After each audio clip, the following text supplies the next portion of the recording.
What's good, YouTube? It's your boy P Money. Blazers pull out a 115-108 thrilling victory over the Denver Nuggets tonight at the Motor Center. Let's go over all the team stats. For the Nuggets, they shoot 42 of 95 for 44% from the field. They go 13 of 33 for 39% from the three-point land. They make 11 of 20 free throws for 55%. Of their 42 made baskets, they get 24 assists. They pull down 42 rebounds, 12 of those offensive. They get 9 steals, 4 blocks, and have 10 turnovers. For the Blazers, they shoot 41 of 89 for 46% from the field. They go 9 of 28 for 32% from three-point land.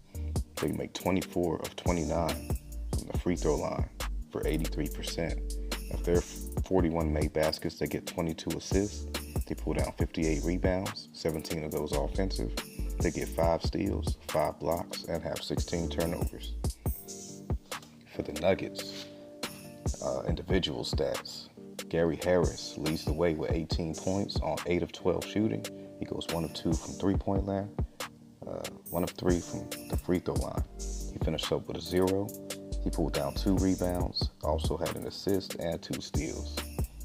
Trey Lyles had his back as best as he could with 15 points on 6 of 12 shooting. He goes 3 of 7 from 3, 0 of 1 from the free throw line. He finished up with a -3. He pulled down 3 offensive rebounds, had 9 total, dished out 2 assists, and had 2 turnovers. Mason Plumlee, starting in place of Jokic tonight. He finished up with 10 points on 5 of 12 shooting. Goes for a -6. He pulled down 3 offensive rebounds, had 6 total. He dished out a team-high 6 assists, had a turnover, a steal, and 3 blocks. So big game for Mason Plumlee. Will Barton, he finished up with 9 points on 3 of 9 shooting. He goes 1 of 4 from 3, 2 of 2 from the free throw line. He finished up with a -3. He pulled down 6 rebounds, had 2 assists, and a turnover. And Morris, he finished up with 9 points on 2 of 7 shooting. He goes 1 of 3 from 3, 4 of 5 from the free throw line. He finished up with a -1. He pulled down a rebound, had 3 assists, and a steal. For the bench, Malik Beasley leads the way with 15 points. He shoots 6 of 14 from the field. He goes 2 of 6 from 3, 1 of 3 from the free throw line. He finished up with a -7. He pulled down 2 offensive rebounds, had 3 total. Dished out 2 assists, had a turnover, and a steal. Torrey Craig has another big game. He goes for 13 on an efficient 4 of 7 shooting. Goes 3 of 4 from 3, 2 of 2 from the free throw line. He finished up with a -7. He pulled down an offensive rebound, had 4 total. Dished out 2 assists, and had a block. Isaiah Thomas finally gets some run for the Nuggets. He finished up with 10 points on 4 of 14 shooting. He goes 1 of 5 from 3, 1 of 4 from the free throw line. He finished up with a -6. He dished out 3 assists, had a turnover, and 2 steals. And it was very good to see Isaiah Thomas out there, seeing how Jamal Murray, Paul Millsap, and Nikola Jokic didn't play tonight. So it was good to see him out there getting some run, and it was definitely apparent that he was rusty, but I did like that he was aggressive. He took the most shots on the team, so I liked what I saw from him, even though his shots weren't falling. Hernan Gomez finished up with 7 points on 3 of 6 shooting. He goes 1 of 2 from 3, finished up with a -4. He pulled down an offensive rebound, had 4 total, dished out 2 assists, and had a steal. And then Leiden, he finished up with 2 points on 1 of 1 shooting, which was a tip back. He got that offensive rebound, and he also dished out an assist. And then Vanderbilt, he didn't score. He finished up with a +2, which I don't understand how. He did pull down an offensive rebound, had 4 turnovers, and had a steal as well. For the Blazers, Damian Lillard comes back with 30 points on 9 of 19 shooting. He goes 5 of 11 from 3, 7 of 7 from the free throw line. He finished up with a game-high +11. He pulled down an offensive rebound, had 6 total, just out 5 assists, and had only 1 turnover. Al-Farouq Aminu, first time in his career where he goes for a 20 and 10. double-double. He finished up with 23 points on 8 of 13 shooting. He goes 1 of 4 from 3, 6 of 7 from the free throw line. He finished up with a +7. He pulled down 3 offensive rebounds, had 11 total. Also had a turnover and got himself a block. So huge game offensively from Al-Farouq Aminu. Enes Kanter, another double-double for him. He goes for 11 points on 5 of 13 shooting. He went 1 of 2 from the free throw line. He finished up with a +6. He pulled down a game-high 7 offensive rebounds, a game-high 13 rebounds total. He also dished out an assist, had 3 turnovers, and got himself a steal. So big game from Enes Kanter. CJ McCollum, welcome back. He finished up with 9 points on 3 of 13 shooting. He goes 1 of 5 from 3. Goes 2 of 2 from the free throw line. He finished up with a +9. He pulled down 2 offensive rebounds, had 6 total. He also had a team high 6 assists and got himself a steal. So CJ McCollum had it cooking in the first quarter, and it was just good to see that he didn't look like he missed a beat at all. So I'm glad to see that CJ's back, looking healthy, and that brings my optimism back about the Blazers' chances this year in the playoffs. Mo Harkless, he finished up with 4 points on 2 of 2 shooting. He finished up with a 0. He pulled down 5 rebounds and also had a turnover. For the bench, Seth Curry leads the way with 11 points on 5 of 9 shooting. He goes 1 of 4 from 3. Finished up with a -4. He pulled down 2 rebounds, had 2 turnovers, and got himself a big block. So it was definitely good to see Seth Curry out there after a 1-game absence with leg soreness. So good to see that both CJ and Curry came back looking good together. Rodney Hood also had a big game. He finished up with 11 points on 4 of 7 shooting. He goes 1 of 2 from 3, 2 of 3 from the free throw line. He finished with a +8. He pulled down an offensive rebound, had 3 total. Dished out 3 assists, had 3 turnovers. So big game for Rodney Hood offensively. Evan Turner also has another nice game against the Nuggets. He finished with 8 points on 1 of 4 shooting. He goes 6 of 8 from the free throw line. Finished up with a +3. He pulled down an offensive rebound, had 6 total.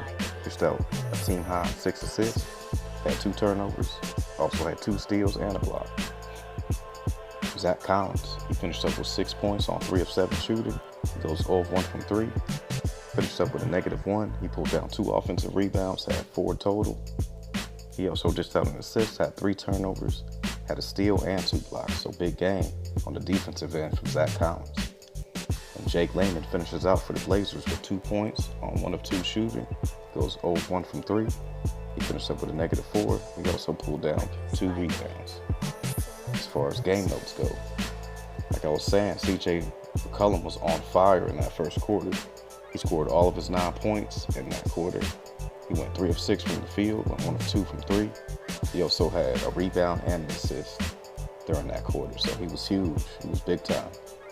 Had the defense guessing while he was out there, so definitely glad to see him. And then Seth Curry, he comes in the second quarter and he goes off. He finished up with 11 points. At the time, he was 5 of 7 from the field. He went 1 of 2 from 3. He had a rebound, a block. So big games, especially in those quarters for CJ and Seth. It was just good to see them both playing so well. Looks like they didn't even miss any time. So glad to see that. Dame making a case for being the best Blazer of all time once again. So tonight, he ended up hitting 5 threes, which moved him into first, 234 and counting 3-pointers made on the season. Also, his second made 3 that he made put him over the 1,500 mark for his career. So, big night from Dame. And general salute as well. Blazers use a huge 17-3 run down the stretch. I want to say it was about 4 minutes left in the game to go ahead and close this game out. And it was pretty much behind Dame. He hit his 5th three-pointer. Aminu was clutch with free throws and had a layup. And Enes Kanter making moves, and hitting big baskets at the right times. And that's what pretty much won this game for the Blazers. Nuggets didn't, like I was saying, they didn't have Millsap, Murray, or Jokic. They all wanted to rest, or they wanted them to rest, since they already pretty much clinched the division. So, like, I understand why they do it, but in my opinion, when you still have a chance to go for the number 1 seed, you don't want to rest nobody. Harris leads the way for the Nuggets after having a terrible game in Denver on Friday, but he finished with 18 points. He was efficient, 8 of 12 from the field. He went 1 of 2 from 3. Also had 2 rebounds, 2 steals, and an assist. So big game from him, especially after the stinker that he had against us on Friday. Torrey Craig had another big game, which was crazy. But he went for 13, shot efficient, 3 of 4 from 3, 4 of 7 total from the field. Had 4 rebounds, 2 assists, a block, and was playing excellent defense against Dame as well when they was in there. So these guys are definitely going to be tough to beat. Definitely, if we do have to see them in the playoffs, I look forward to it. Enes Kanter has another double-double. Finished up with 11 points, had those game-high 7 offensive rebounds, had 13 total, which was also a game-high. So Enes Kanter doing everything he's supposed to do. I salute him.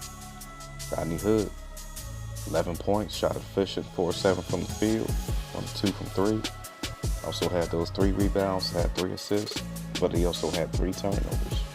So he did have an excellent game, and I salute him as well.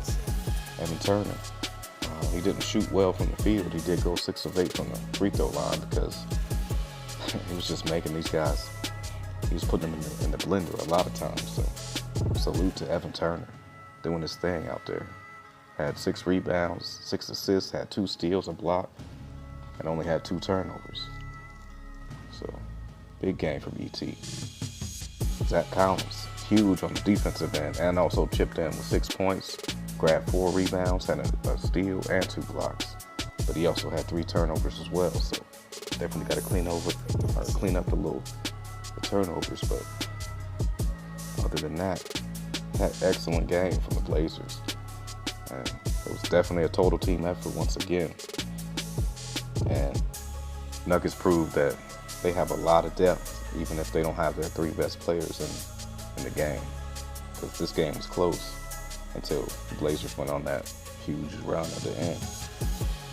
As far as playoffs go, for the West, Rockets have to lose against the OKC Thunder. And Blazers need to win both of the next 2 games that they have, which is up next on Tuesday against the Lakers. And then I think either Thursday or Friday against the Kings to finish out the season. So Blazers definitely need both of those wins to secure the 3rd seed, because we do own the tiebreaker against the Rockets. So if we do end up having the same record, Blazers would be the number 3 seed. Right now, 6, 7, and 8 is crazy in the West. Right now, it's OKC in the 6th seed. Clippers are all the way down at the 8th seed, and San Antonio sits in the 7th. So these next few games are definitely still meaningful for even the lower half of the playoff race. So look forward to seeing how it all plays out and who plays who, so we can go ahead and break down the matchups. For the East, Orlando clinched playoffs and they clinched their division. So right now they sit at the 7th seed, and they're a game and a half up right now on the Pistons, who currently hold that 8th seed. And it's definitely not looking like the Heat are going to make the playoffs this year. So definitely sad to see. So that stat that the brother LVZ brought up the other day, where it's going to be the first season where LBJ, Carmelo, or D-Wade don't make the playoffs, is looking more and more like it's going to be a reality. But if it is, I still general salute D-Wade, one of the best I've ever seen play Even though Paul Pierce is out here talking reckless on you, I wouldn't even worry about that, because most people that are real NBA fans understand what D-Wade brought to the NBA. And while Paul Pierce was a great player in his own right, I just can't see him over D-Wade at all. To me, D-Wade is probably third best shooting guard I've ever seen play. So general salute to D-Wade. Next up for the Blazers, the Lake Show. And to me, that's a must win. Can't lose either of these games coming up, even if they're against teams that aren't fighting for the playoffs. We all know that those teams love to play spoiler at the end of the season, so Blazers got to come correct, come ready to play hard, and I believe that they definitely will get that win. And I look forward to seeing how that game plays out. I know the homie Ticket is going to be covering that game, so I'll probably be tuned in on that game. So other than that, big win for the Blazers. Definitely gets a little chip off their shoulder, because the Nuggets did go 3-1 against them. So just getting a win, even if they're shorthanded, should make them feel a little good about themselves. So look forward to the next game. This is your boy P Money. Make sure you like, comment, share, and subscribe. Shout out to the entire LDBC. And I am off this.